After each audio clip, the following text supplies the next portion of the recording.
16. On recruta. Ça vous dit de jouer avec Jimi Hendrix? Bah oui, mais maintenant on comprend. Là, sur le moment, c'est encore loin d'être évident.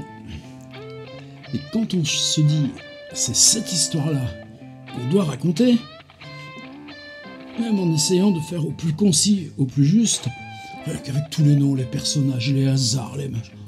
Oh là là, tu dis mais j'y vais pas. Bon, c'est parti, on y est. Recherche sur Jimi Hendrix, numéro 16 de la série. Il vient d'arriver en Angleterre. Hier, on a fait juste ces 24 heures à l'arrivée d'Heathrow. Et bien maintenant, Jimi Hendrix tout seul. Pour Chas Chandler, son producteur, et Mike Jeffery qui supervise Chas Chandler.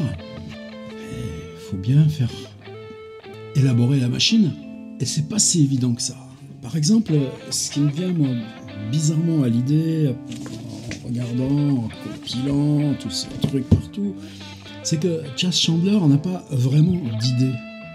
Il a ramené son prodige, et il n'y a pas de problème. Ils sont, lui et son amie suédoise, dans le même hôtel où il a réservé une chambre à Jimi Hendrix. Donc dans la journée, c'est cool peinard, on gratouille.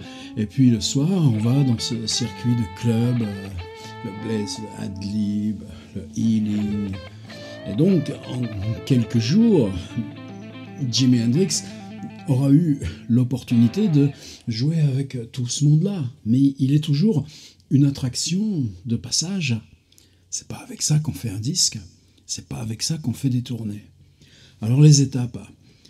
Alors, dans cette espèce de cocotte minute où tout se renvoie, ce qu'on découvre, c'est que précisément, puisque Chas Chandler n'a pas d'idée, son premier truc, c'est de dire, je prends un groupe, un bon groupe, un groupe comme Brian Auger, très bon organiste, avec son groupe qui s'appelle The Trinity, très bon guitariste qui s'appelle Vic Briggs, qui va être très d'ailleurs amical, compréhensif, très présent auprès d'Hendrix ces jours-ci. Et il propose carrément à Brian Auger de dire mais pour quelques temps, là, quelques mois, moi ce que je t'apporte, ton groupe il est bien, mais il manque quelque chose. Il manque un frontman. Il manque la tête d'affiche. Et bien, il dit tu prends Hendrix. Puis il y a déjà 2 guitaristes, bon c'est pas grave. Vic Briggs il reste parce qu'il est gentil, l'autre et Brian Auger, ben non excuse, ça marche pas comme ça. Un groupe, c'est un groupe, c'est pas un orchestre au service de. Alors c'est là où on voit que Chas Chandler il rebrasse ses cartes. Par exemple il a l'idée de dire ouais mais bon tu gardes Brian Auger avec Vic Briggs, avec Trinity, mais peut-être que simplement orgue, basse et batterie, vous pouvez me faire une sorte de groupe d'appui. Et moi, vous êtes des mercenaires avec Jimi Hendrix. C'est là qu'on comprend que, aussi bien que Jimi Hendrix que Chas Chandler ont dans l'idée que le premier dialogue, il est entre l'orgue et la guitare. Cette guitare solo qui improvise dans sa matière, mais l'orgue tel que... Alors, vous voyez, par exemple, c'est tout de suite ces espèces de choses qui se déplient à l'horizontale. Qui est-ce qui invente beaucoup ce style? C'est un gars qui s'appelle Graham Bond, qui va faire un groupe qui s'appelle Graham Bond Organization. Et qu'est-ce qui... Alors, Graham Bond, pareil que d'autres, il a fait ses classes avec Alexis Korner, si je me trompe pas. Et quand il lance son groupe, c'est un trio. Et qui c'est les 2 du trio? C'est un bassiste, Jack Bruce, et un batteur, figure totalement atypique, de grosses caisses, Ginger Baker. Au point que ce trio, un jour, un jeune gars de 18 ans, dont on va bientôt entendre parler là, chez nous, qui s'appelle Mitch Mitchell, il attend son bus devant le Ealing Jazz Club. Mais ces petits clubs, on entend tout dans la rue. Ça va revenir. Par exemple, Jeff Beck, il dit « Ouais, je venais de descendre du taxi, j'allais et je passe devant... » Et j'entends dans le Blaze, là, ce son... Oh, je rentre. Et 1 heure plus tard, j'ai dit à Pete Townsend, viens, il faut que je t'emmène, je vais te montrer ce type que j'ai entendu tout à l'heure. C'est la rue qui sert quasiment d'affiche parce qu'on entend ces gros amplis. Alors Graham Bond, eh bien, le Mitch Mitchell, devant le Ealing, c'est là où il dit, j'ai compris ce qu'on pouvait faire avec un trio. Mais c'est l'orgue avec la contrebasse acoustique de Jack Bruce et la batterie de Ginger Baker. Au point que la première fois que Jack Bruce va commuter de la contrebasse à la guitare électrique, c'est parce qu'il a cassé une corde de sa contrebasse, tout bêtement. Il passe à la guitare électrique, il ne fait pas machine arrière. Et ces deux-là, on va les retrouver. D'ailleurs, allons-y, continuons les impros. Oh là là, on est parti. Graham Bond, qu'est-ce qui va fourcher son truc? C'est que Baker et Bruce, ils sont ennemis. Et ce sera un point de tension tel que Ginger Baker va obliger, contraindre Graham Bond à virer le bassiste. Simplement ensuite, quand Ginger Baker il monte son trio, il veut plus travailler, c'est une tête de mule, il veut plus travailler avec Graham Bond, lui non plus, il ne supporte personne. Donc son idée, c'est de prendre un autre de chez Alexis Corner. Eric Clapton, un jeune type aussi, de la banlieue de Londres, comme ils sont tous. Et Clapton, il dit, ok, mais alors, moi, je veux vraiment le bassiste qu'il y avait chez Graham Bond. Il n'est pas au courant que les deux ne se supportent pas. Il dit, on fait le trio à condition que ce soit Jack Bruce, parce que Jack Bruce, il chante, parce que Jack Bruce, il joue de l'harmonica, et puis, il joue de la guitare basse fretless. Et pour Ginger Baker, c'est terrible, c'est-à-dire, il a envie de monter son trio, qui va s'appeler Cream. Et je suis pas hors sujet, parce que vous allez voir, on va les retrouver tout de suite. Et Cream va être basé sur cette même... C'est pour ça que ça va pas durer longtemps et que ce sera très vite foutu en l'air, parce que Clapton demande à Ginger Baker d'embaucher son ennemi. Alors, tout ça qui s'en mêle, non, ne vous inquiétez pas, ça va aller très vite. Vous savez, il est arrivé le 26 septembre. Eh bien, tous les soirs, il va l'emmener jouer dans un club. Et en particulier... pour son histoire de Brian Hodge et Trinity, eh ben, plusieurs fois, il y aura comme ça un buff. C'est-à-dire qu'en fin du set, quand on a fait son beau programme, Jimi Hendrix, il monte sur scène. C'est là, par exemple, que ce Vic Briggs nous apprend un petit truc. C'est là, par exemple, que Vic Briggs, ce guitariste de Brian Hodge, dont je vous ai parlé, il voit Hendrix, quand il monte sur scène, qui prend les potentiomètres du Marshall et qui le pousse à fond. Hendrix, il dit, cool, man. Il appelle les autres, man. T'inquiète, man. Et lui dit, sur sa guitare, il baisse le potentiomètre à 0.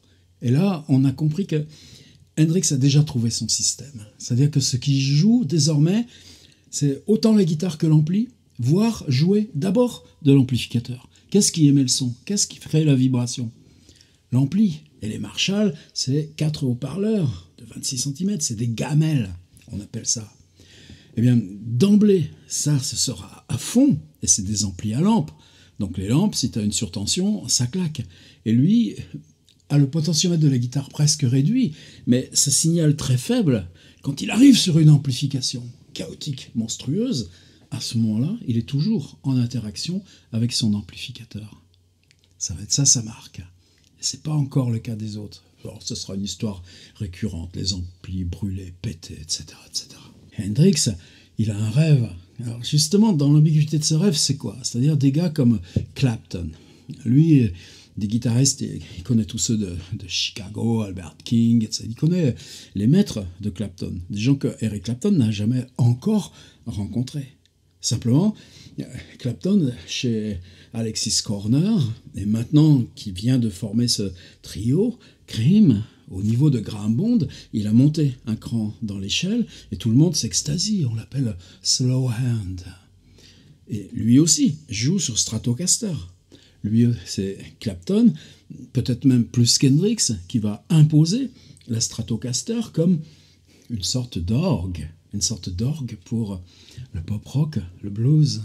Hendrix rêve de rencontrer Clapton, et pour Hendrix, rencontrer quelqu'un, c'est sur scène. Alors, Cream, c'est pas un trio. Un trio, c'est hyper construit. C'est comme, j'allais dire, un quatuor à cordes. Non, évidemment, c'est comme un trio à cordes. Enfin, bon, vous me comprenez, quoi. C'est pas un truc on improvise, mais on improvise à condition que l'osmose entre tous soit constituée. On n'est pas dans le jazz et l'impro.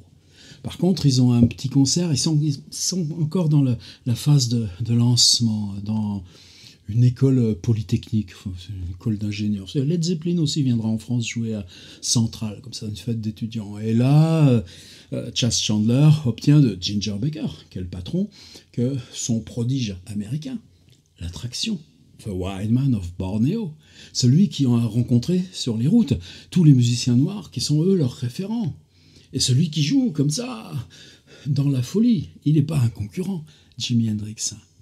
Baker accepte qu'à un moment donné, le prodige vienne jouer dans ce concert à Polytechnique. C'est pas une chose d'intérêt premier pour eux, Cream. Et il y met quand même une condition. Oui, mais c'est pas Hendrix avec Ginger Baker et Jack Bruce, comme Graham Bond remplacé par Clapton. C'est Cream, un trio, qui invite l'autre musicien à jouer en double, en duo, avec Clapton, le temps d'un morceau. C'est comme ça que ça se passe. Donc la condition, c'est que Clapton reste sur scène, Hendrix se branche sur l'ampli basse de Jack Bruce, il y a une deuxième entrée, et là, c'est lui qui lance le truc. Howlin' Wolf, grand bluesman, Chicago aussi, blues électrique, ça s'appelle Killing Floor. Péter le plancher. Mais il part sur Killing Floor à 1,5 fois la vitesse de Howlin' Wolf. Clapton ne peut pas suivre. Clapton, il dira c'était Muddy Waters sous acide. Mais simplement, au lieu de jouer en duo, c'est ce concept de battle, on l'a déjà vu à Nashville avec Hendrix. C'est traditionnel dans le blues. Se mettre à deux, je fais ça, je lance ça. Eh bien, non, il reste sur le bord. Ok, on t'a invité, mais moi je joue pas Killing Floor. Je peux pas jouer Killing Floor à ce rythme-là, de cette façon-là. Bon, ça veut dire que ça va pas être copain-copain. Alors, est-ce que je suis dans les anecdotes? Non, est-ce que ça témoigne de comment Chandler essaye d'insérer son propre pion à l'intérieur d'un échiquier où il y a déjà des fous, des tours, des cavaliers, en tout cas des pièces lourdes. Lui n'a pas de pièces lourdes. Si, un fou, diagonale. Mais tout va ensemble et tout va aller vite.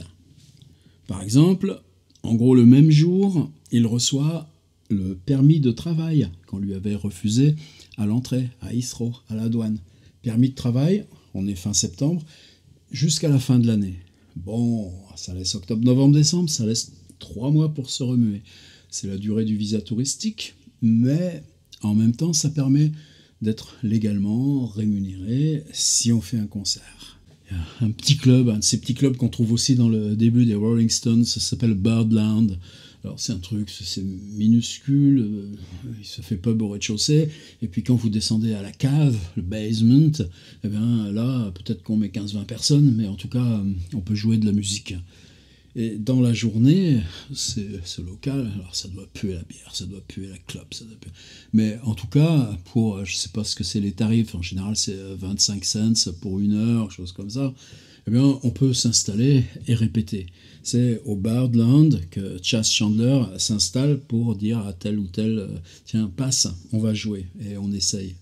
Alors ils essayent des organistes, ce qui est toujours pareil, ils sont sur ce plan de l'orgue. Il y a même tentative de Hendrix d'appeler un de ses copains à New York pour dire « Mais viens, il me faut. » Vous voyez, cette piste de l'orgue, moi c'est quelque chose qui me travaille comme ça dans la gestation de ce qui va être. Non, explosion, experience. Et on essaye plusieurs batteurs. On le sait à l'envers. Mitch Mitchell, alors je ne dis pas tout, on y arrive très vite. Quand il vient enfin auditionner, il a enfin eu le tuyau que Chandler cherchait quelqu'un, mais cette fois maintenant ça presse, on est une dizaine de jours plus tard, et ce qu'il découvre, c'est que plein de ses potes ont auditionné pour Hendrix. Et ça n'a pas marché. Et par contre, les potes ne lui ont rien dit. Évidemment, puisque pour eux, ça ne marche pas, ça colle pas, eh ben, bon, tu le laisses où il est, The Wild Man of Borneo. Alors, ce qui semble s'installer comme quelque chose d'un peu stable, c'est un type Mike O'Neill, O avec l'apostrophe, N-E-I-2-L, ce que l'irlandais, j'en sais rien. En tout cas, ce Mike O'Neill, qui joue du clavier, je ne sais pas trop ce qu'il fera après ni d'où il vient, semble que lui, il a fait pas mal de répètes ces jours-ci. Avec lui, ça tient le coup. Simplement, justement, c'est pas un nom, c'est pas quelqu'un qui est positionné. Et il y en a un autre, c'est un batteur qui s'appelle Aynsley Dunbar. Et ce Aynsley Dunbar, lui, bon, c'est un type aussi qui a 20 ans. C'est-à-dire ils ont 4 ans de moins que Jimi Hendrix. Ça compte à cet âge-là. Ça sera pareil pour Noel Redding, pareil pour Mitch Mitchell.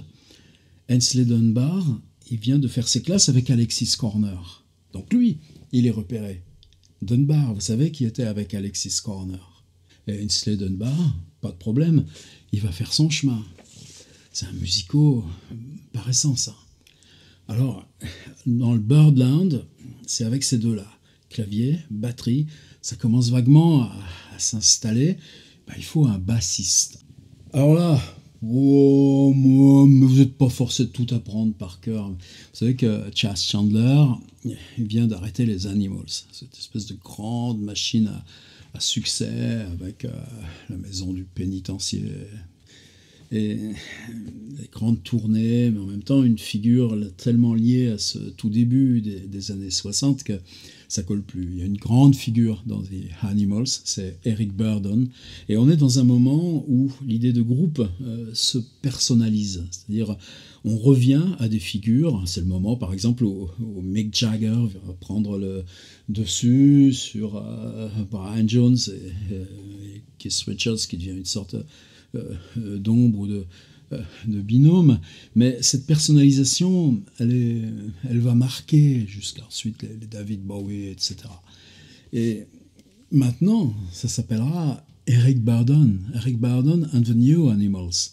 Ça change rien à la carrure d'Eric Burdon, mais en tout cas, il a besoin, lui, de recruter des mercenaires. C'est pas des gens qui lui fassent de l'ombre.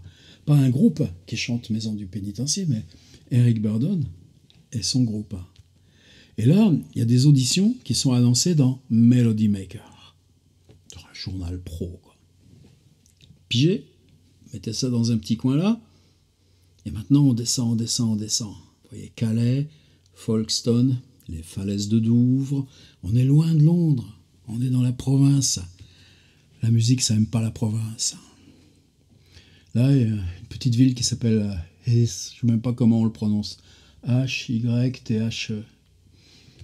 Vous trouverez pour moi. Un gamin qui naît là, mais qui naît dans l'amour de la musique, qui plante toutes ses études pour faire de la musique. Par quoi il commence? Ah ben lui, il va commencer par la mandoline, parce qu'on n'a pas de sous pour pas faire plus. Et puis ensuite, ah ben la maman, elle va quand même acheter une guitare. Et puis on va passer...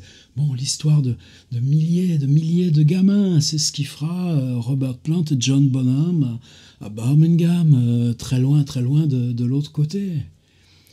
Comment vous faites votre chemin quand vous avez ce handicap? Eh bien, il va faire ses classes. C'est avec suite des petits groupes. Et puis finalement, venir à Londres et se faire embaucher par un chanteur. Neil Diamond.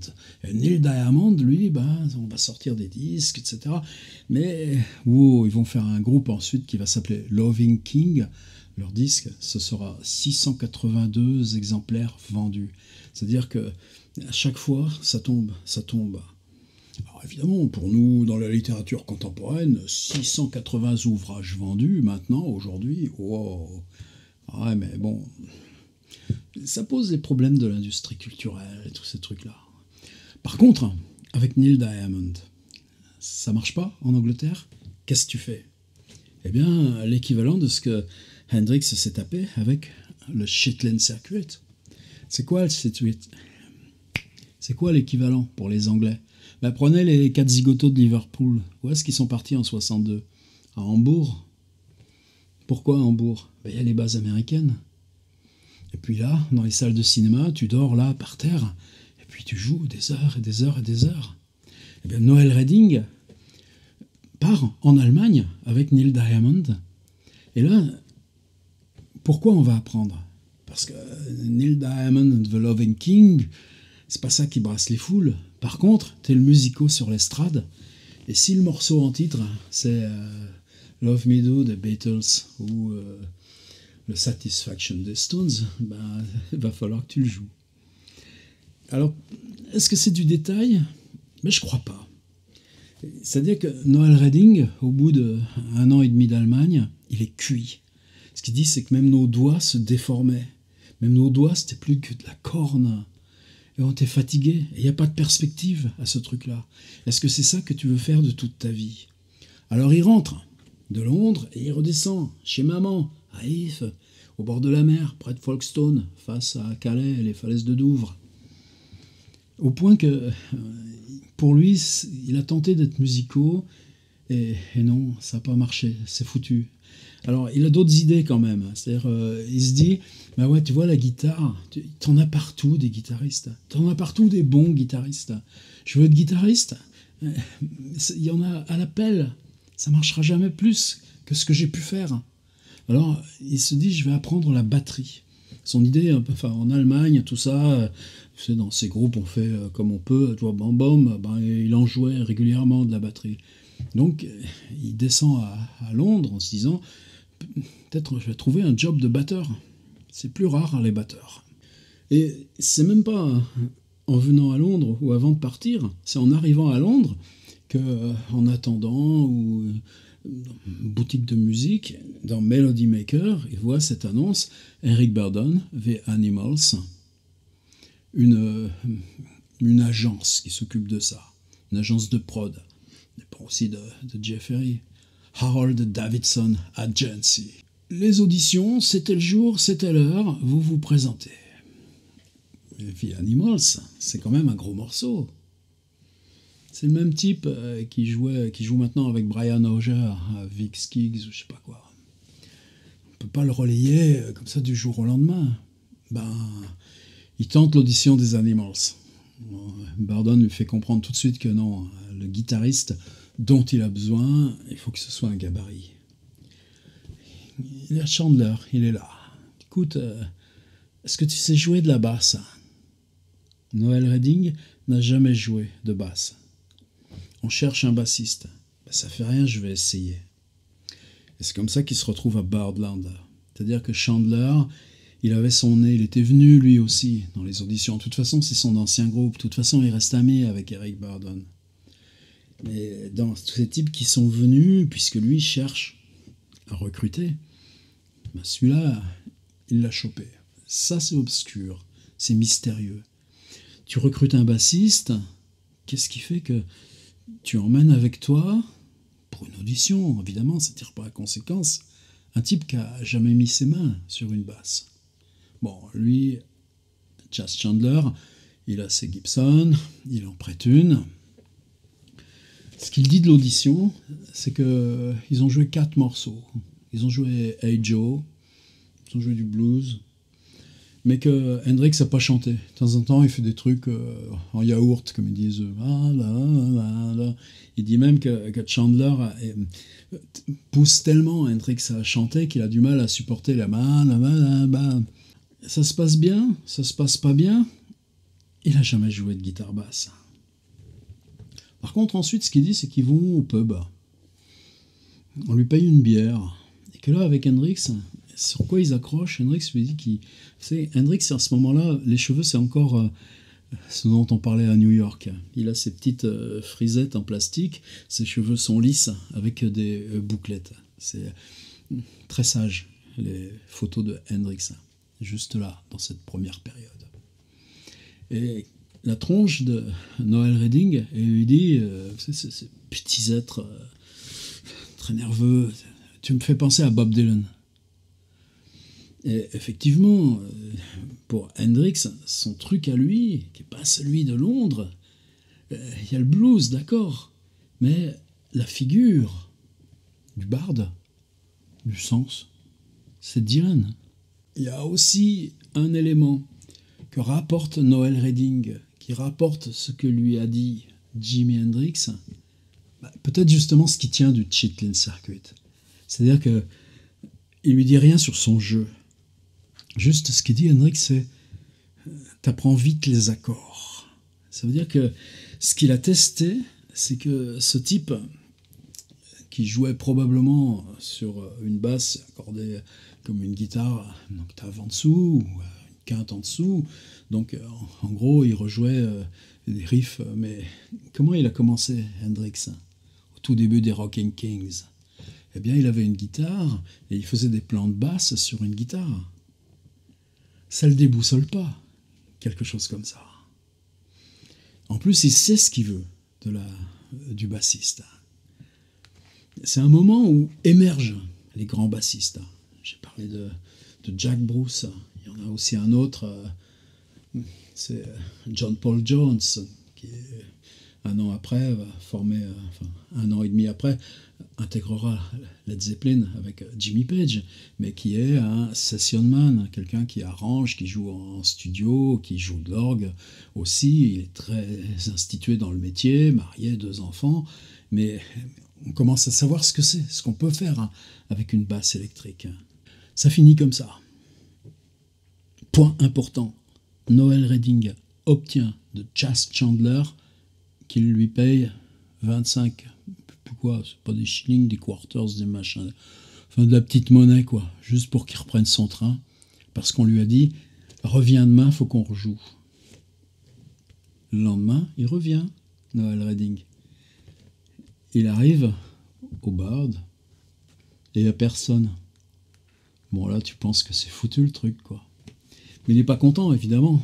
C'est-à-dire, t'as fait tout le chemin depuis sur la côte, t'es venu à Londres, et on t'a planté un lapin, et on t'a même pas donné de réponse sur les auditions et quoi que ce soit. Il n'aime pas ça. Il va au bureau de Mike Jeffrey. Ça, c'est dans les mêmes quartiers. On va en parler bientôt de Mike Jeffrey. C'est bien de le laisser entrer petit à petit par les faubourgs dans notre histoire. Et là, il commence à rouspéter. Et ouais, me fait venir, il n'y avait personne. Jeffrey dit écoute, ouais, j'ai vu Hendrix, mais c'est bon, on te prend. Comment Noel Redding est entré dans Experience? Alors ça va avoir plein de conséquences. Par exemple, au début, on a des amplis et des guitares que Chas Chandler a fait, ça se fait beaucoup dans toute cette époque-là, sponsorisé par une marque, c'est une marque qui s'appelle Burns. Hendrix et Mitch Mitchell ne supporteront jamais ce matériel Burns, ils chercheront à le casser, à se le faire voler, parce que justement il faut qu'ils passent aux amplis Marshall qui sont bien plus gros. Et Burns a offert à Redding une basse à 6 cordes. Ça veut dire qu'il joue sur ses 6 cordes la même chose qu'il jouerait à la guitare. Simplement ça veut dire que le son de basse est là, mais qu'il est beaucoup plus flottant, qu'il est beaucoup plus souple, qu'il est capable de résonner, d'accompagner, et il perdra jamais son espoir de guitariste. C'est-à-dire que on verra ça un petit peu plus tard, comment dans les colères, dans les frustrations, parce que ça va être compliqué. Redding a fait son propre livre, évidemment, et je pense que c'est le livre par lequel on va le plus loin, bizarrement, c'est comme le livre de Bill Wyman, Stone Alone, sur l'histoire intérieure des Stones. Il n'y a pas d'illusion, il y a de l'amertume, mais en même temps, il y a des faits, il s'est passé ci, il s'est passé ça, il a dit ci, il a dit ça, et tout ça. Et je crois que c'est un bouquin qui fait pénétrer dans Hendrix beaucoup plus que les livres qui sont dans l'empathie plus absolue avec Jimi Hendrix.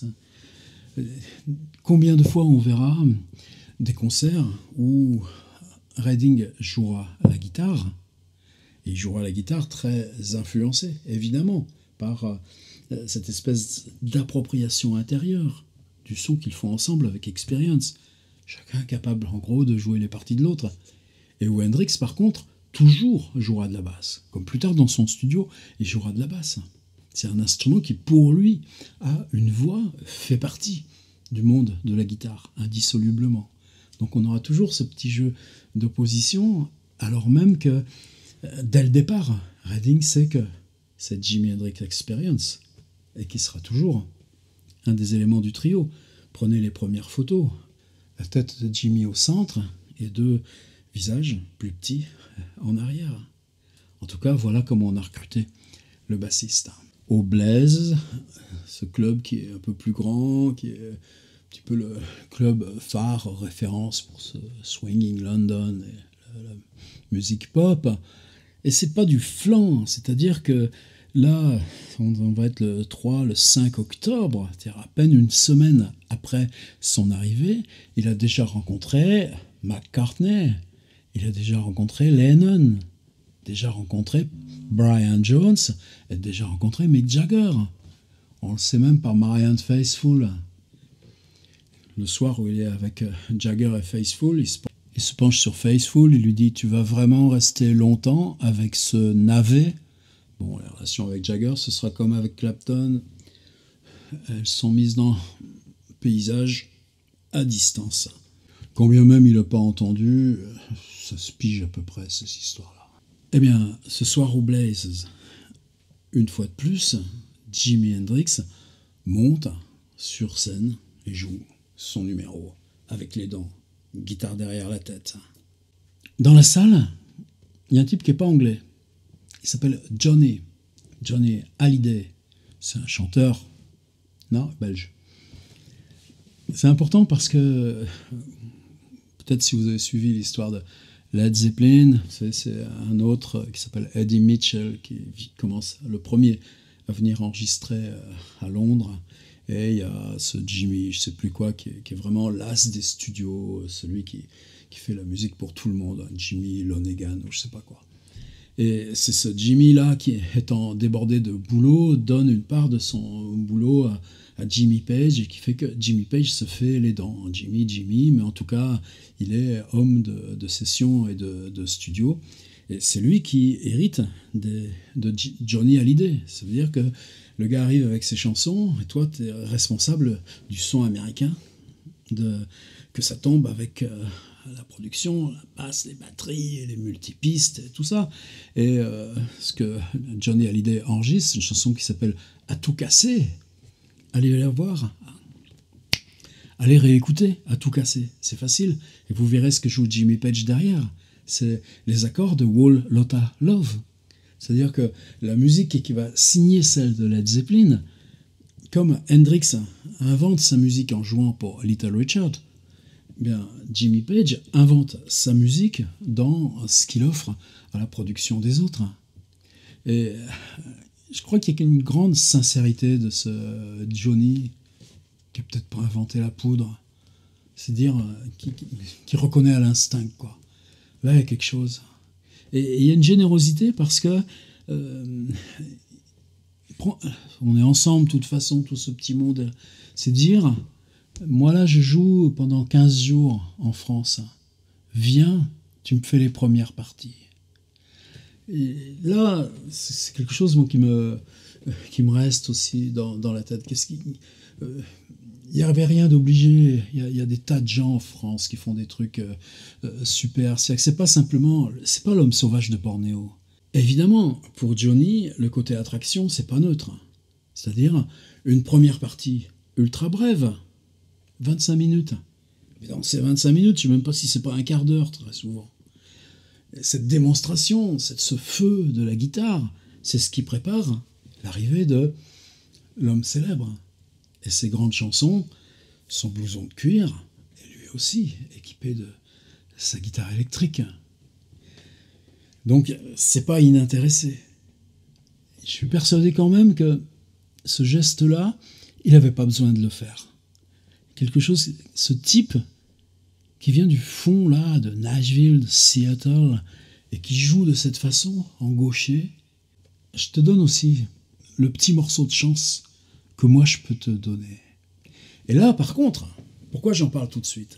C'est pas la rencontre historique de Johnny et de Jimmy, même si Johnny Hallyday, par sa famille adoptive américaine, a toujours été entre les deux pays, entre les deux langues, et je pense que ça aussi, ça a dû contribuer, même si je déborde un peu sur justement l'épisode suivant de Jimi Hendrix en France, c'est-à-dire Jimi Hendrix représente l'Amérique avec laquelle Johnny Hallyday a à charge de renouer, parce que c'est son enfance. Et une enfance pas facile, comme celle de Hendrix n'a pas été facile. Vous voyez toutes ces harmoniques? Laissons, ça a juste une conséquence. Tout de suite, Chad Chandler, il ne le loupe pas. Ouais, Jimi Hendrix, je te l'envoie 15 jours en France. En trio, ça va? Et on signe un contrat. Et pour ça, eh ben, il faut bien que cette fois, il y soit, le groupe. Alors on a le bassiste. Clavier, le jeune Mike O'Neill, on n'en entend plus parler. Ce sera un trio. Mais justement, il y a Cream qui commence à monter. Et trio, c'est pas que ça coûte moins cher de train et tout ça. De toute façon, ils vont pas gagner un sou dans cette tournée française. Ça remboursera à peine les frais de voyage. Alors, il y a toujours Ainsley Dunbar qui est sur les rangs. Mais justement, il y a une latence. Et puis, Dunbar, il n'est pas libre. Il a ses relations avec Alexis Corner, des enregistrements. Débarque ce type. Est-ce que c'est un inconnu? Non. Il a 19 ans. Est-ce que c'est un problème pour un batteur? Non. Surtout qu'il a commencé tôt. C'est un gamin qui, à l'âge de 10 ans, alors lui, c'est Ealing, c'est la grande banlieue ouest. C'est le même endroit d'ailleurs où Jimmy Page et Jeff Beck ont eu leur propre enfance, mais avec 6 ans de plus. À 10 ans, sa passion, c'est le théâtre. Et c'est la télévision naissante. Il y a une série qui s'appelle les Jennings, ces petits feuilletons. Alors il joue l'enfant de 10 ans dans les Jennings. Ça veut dire qu'il est immensément populaire en tant que petite figure d'enfant. Ça a de l'importance. On s'en fiche. Simplement dans la tête de l'enfant, cette question-là, du spectacle, de la préparation de soi, de la représentation, ça vient ultra tôt. Et puis à 13 ans, tu as la mue. Même histoire que Keith Richards, tu peux plus jouer le petit enfant de 10 ans dans les Jennings. Et là, par contre, lui, ce qui l'a fasciné dans cet univers moins du théâtre que de la télévision naissante, c'est les arrangements sonores, c'est les mixages, c'est les musiques. Et la batterie, il a toujours eu une affinité. Bon, une famille sans trop de problèmes, a priori, il apprend la batterie. Et ce qui est fascinant, c'est qu'apprend ou apprend pas, dès qu'il a 13 ans, on a déjà des photos de lui qui joue avec des groupes. Quand il a 15 ans, il commence à devenir batteur professionnel, non, parce que tu es encore obligé de faire les études. Mais simplement, par exemple, le samedi, il vient à Londres et il travaille en tant que gamin de 15 ans dans une grosse boutique de musique, qui est comme le Manny's, mais anglais, et qui est spécialisé en particulier, qui est le distributeur des amplis Marshall. C'est-à-dire que dans ce magasin de musique-là, il va commencer à croiser aussi des gabarits musicaux et échanger avec eux sur la technique. Alors moi, c'est ça qui m'impressionne dans Mitch Mitchell. Les batteurs sont jamais des bavards. Lui, on a la chance que, précisément, familialement, ou par cette chose de théâtre, il y a une espèce d'arrière-fond de culture. Il y a aussi le fait que les musiciens avec qui il a joué ont toujours été des musiciens plus âgés que lui. Et que par eux, il a pu entendre, et entendre bien autre chose que la zizouille variétoche. Par exemple, quand il parle, on a aussi un livre de mémoire, mais qui est intéressant, parce qu'il y a une iconographie énorme, qui n'est pas la plus consistante, mais précisément, il n'a pas forcément plus à dire, mais ça résonne. Par exemple, il va dire c'est parce que je jouais avec ces types-là, tu vois, plus vieux que moi, qui m'ont amené à écouter. Ils emmènent le gamin avec eux au concert de Thelonious Monk, Coltrane, Oliver Nelson, et ils citent les batteurs qui l'ont influencé. On a la même histoire parallèle avec John Bonham, Max Roach, Elvin Jones, Philly Joe Jones, Tony Williams. Et il dit, c'est ça qui a changé ma vie. J'aimais déjà ça. J'avais déjà pris beaucoup à Earl Palmer, à Benny Benjamin, à Hal Jackson. Et je continue. Qui le ferait pas? C'est-à-dire que c'est de la batterie savante.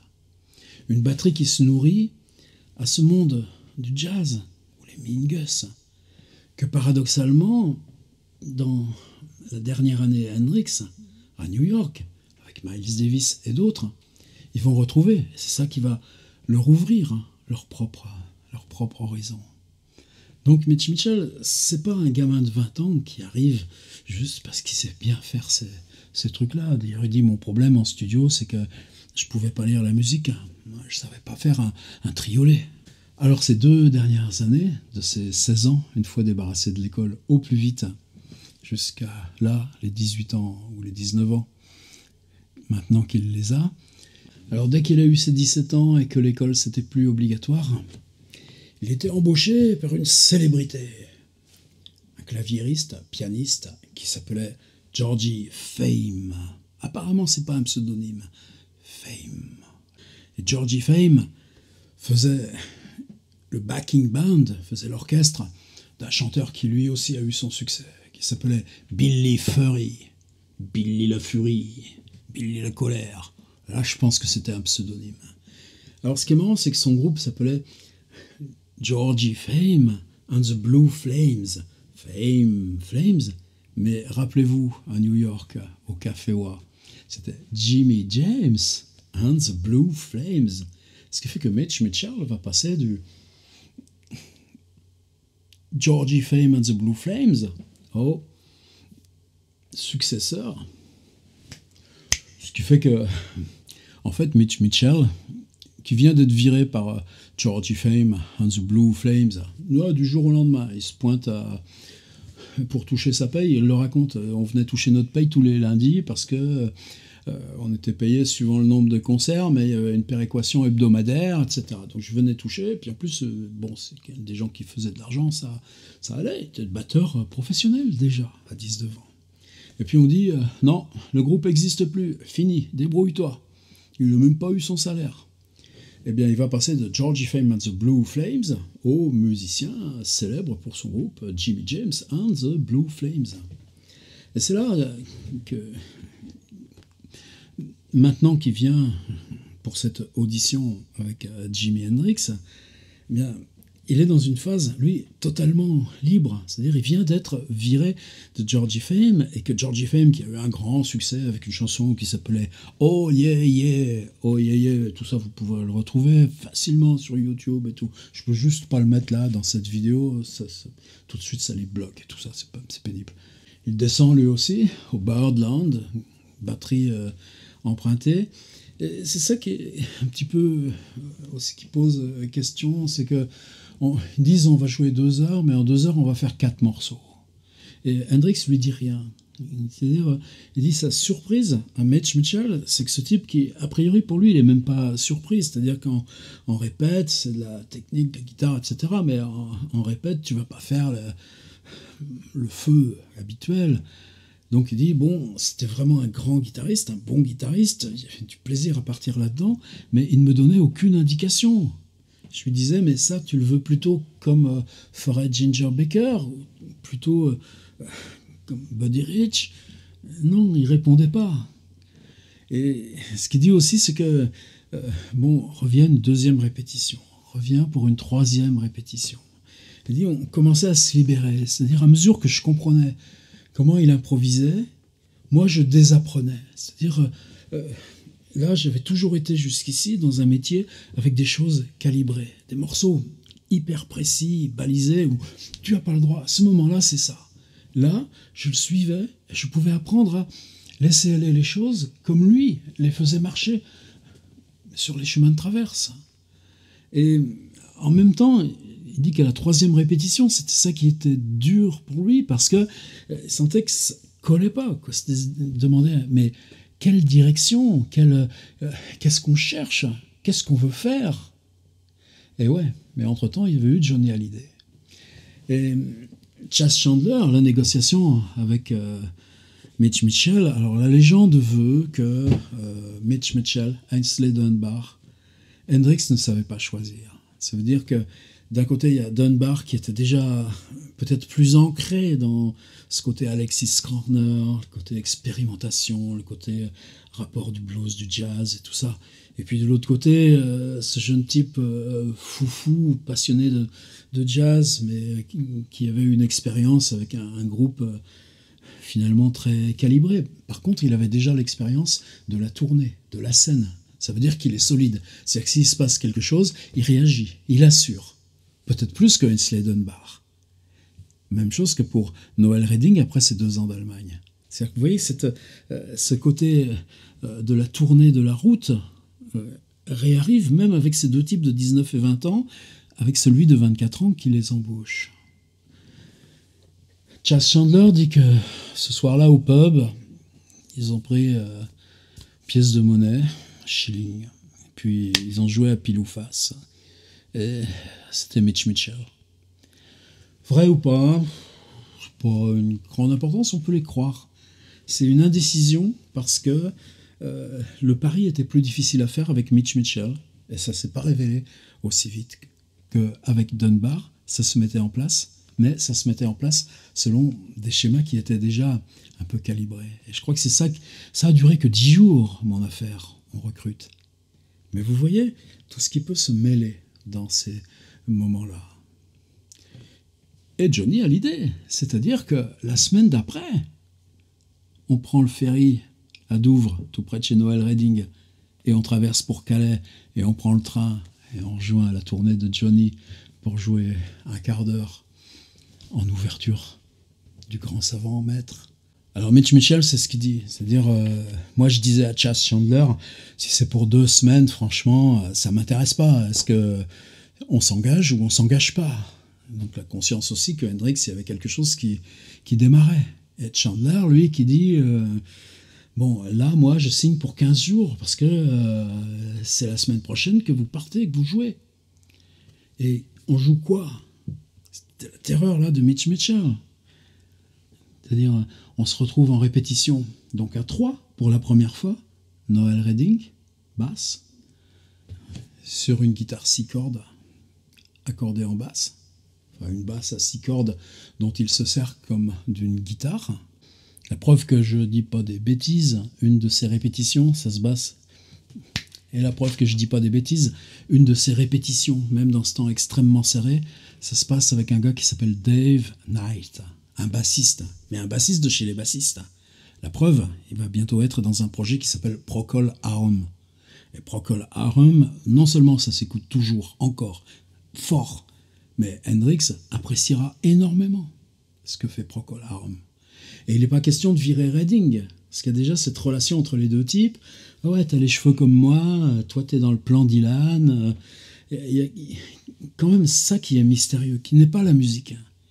Mais le jour où il y a Dave Knight, eh bien, Noel Redding, lui, passe à la guitare, comme Randy California appuyait Hendrix à la guitare.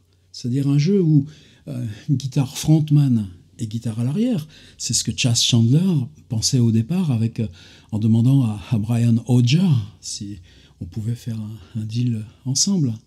Ben non, avec Dave Knight, ça ne marchera pas. L'osmose, ce sera entre ces 3-là.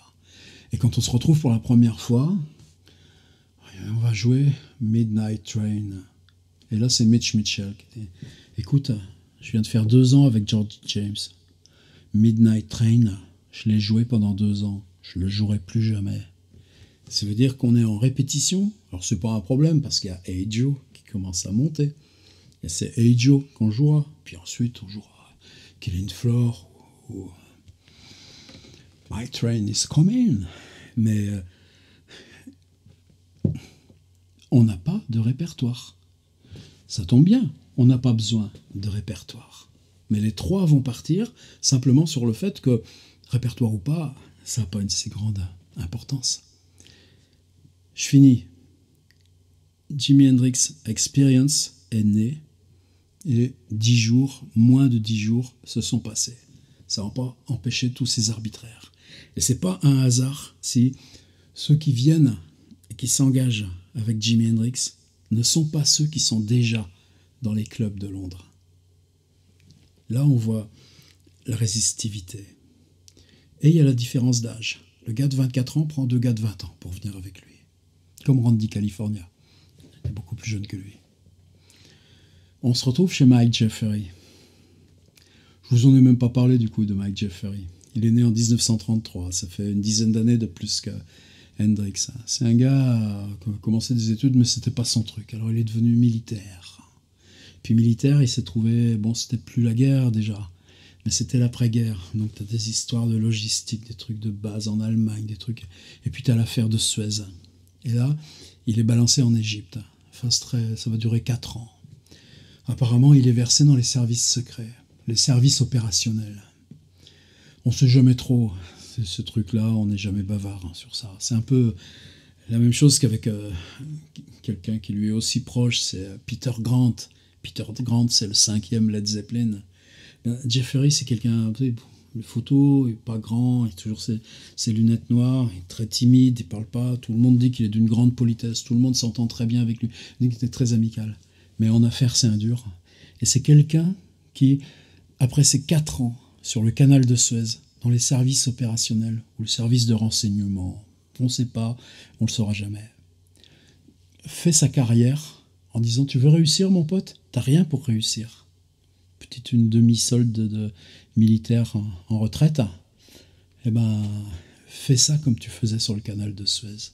Et il s'y tiendra. Il a une arme. C'est-à-dire qu'après, une fois démilitarisé, vers 58 par là, il peut aller ils ont des trucs de reconversion, tu peux faire des études, ça tombe bien, il n'en a jamais fait. Donc il se retrouve à Newcastle, probablement c'est son coin. Et Newcastle, c'est dur, c'est juste à côté de Liverpool, de Blackpool, etc. C'est les endroits où, quand les mecs viennent le samedi soir, ça boit et ça casse. Et bien lui, il commence les études, bon, ça ira jamais très loin. Par contre, il va s'occuper des activités culturelles, des spectacles, etc. Il va commencer comme ça.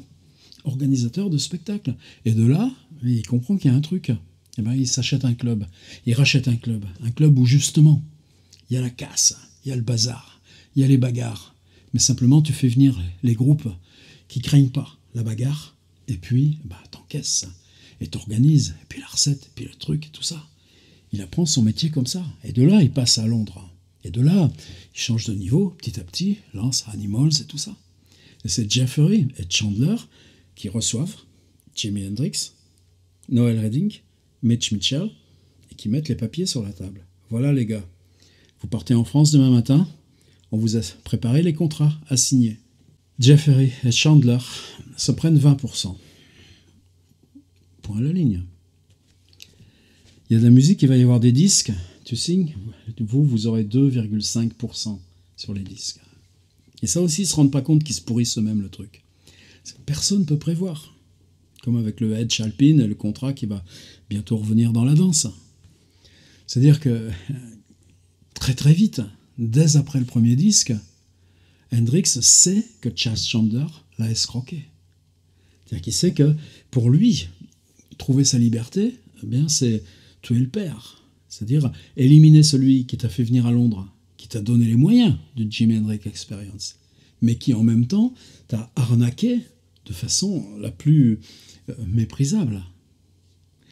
Et ils ne se réconcilieront, là encore, que dans ces tout derniers 3 jours très opaques, là, où c'est trop tard, puisque c'est la mort de Jimmy. Voilà. Cette fois, je crois qu'on est un petit peu au bout. Il me manque quoi? Ah ben le nom, tiens. Experience, c'est Jeffrey. Ouais, c'est bien, on fait une expérience. Mais ça veut bien dire que Hendrix Experience, on affirme le laboratoire. On affirme qu'on ne fait pas comme les autres, le petit défilé de chansons. Et Jimi Hendrix Experience, c'est Jeffrey qui dit « Mais non, ça ne casse pas, ça ne marche pas. Il faut trouver une bizarrerie, il faut que l'expérience soit même dans l'intitulé. » Et on invente la déformation orthographique. J-I-M-I. Jimi Hendrix Experience. Prochaine fois, on se retrouve en France, à Évreux, par exemple. Vive la Normandie!